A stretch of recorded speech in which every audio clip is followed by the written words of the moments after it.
ہم اس اجتماع عظیم میں اس لیے جا رہے ہیں کہ گناہگار ہے، اور جب وہاں پر علماء کرام دعائیں کریں گے، ہم توبہ کریں گے، گئے تو بے نمازی ہے مگر واپس آئیں گے تو نمازی بن کر کے آئیں گے۔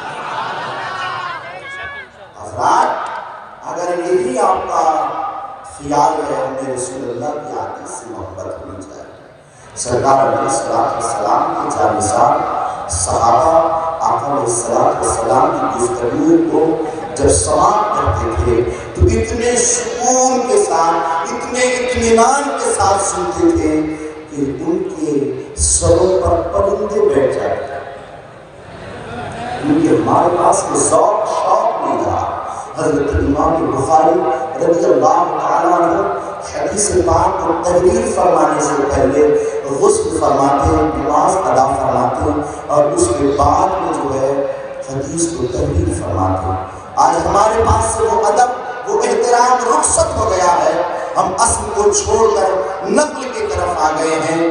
اگر آپ جو ہے مقررین یا پیران اسلام کے ہاتھ اور پیر چومنے کے لیے اتنے بے چین و بے قرار ہوتے ہیں تو میں آپ کو سمجھانا چاہتا ہوں کہ یاد رکھیں، اللہ کے پیارے حبیب صلی اللہ علیہ وسلم نے ارشاد فرمایا ہے، جس نے اپنے ماں باپ کے چہرے کو دیکھا اللہ تعالیٰ اسے حج مبرور کا ثواب عطا فرماتا ہے۔ آپ یہاں پر لائن لگوائیں، ایک پر ایک گرے پڑیں اور تاکہ آپ کا ہاتھ مل جائے، اور گھر پر اماں کب سے بیمار پڑی ہے، کب سے گھر پر ابا انتظار کر رہے ہیں کہ بیٹا مجھ سے بھی مسافہ لے گا، بیٹا مجھ سے بھی ملے گا۔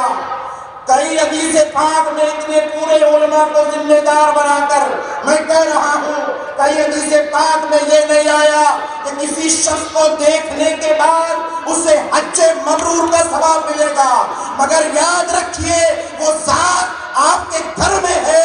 رسول اللہ نے فرمایا ماں باپ کے چہرے کو دیکھنے سے حج مبرور کا ثواب ملتا ہے۔ حضرات یاد رکھیں، جو پیروں کے ہاتھ چومنے کے لیے بے چین و بے قرار ہوتے ہیں، کبھی دل پر ہاتھ رکھ کر بتاؤ اپنی اماں کا ہاتھ چوما؟ کبھی اپنی اماں کا ہاتھ اپنے سر پر رکھتا؟ کبھی ابا کا قدم چوما؟ کبھی ابا کا ہاتھ اپنے سر پر رکھا؟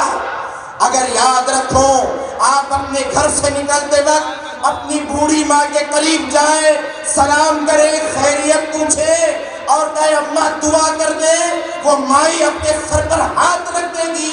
جس کام کے لیے نکلو گے رب تبارک و تعالیٰ کامیابی سے ہمکنار فرمائے گا انشاءاللہ تبارک و تعالیٰ۔ میں سمجھتا ہوں میری کتنی گفتگو سے آپ سمجھ گئے ہوں گے۔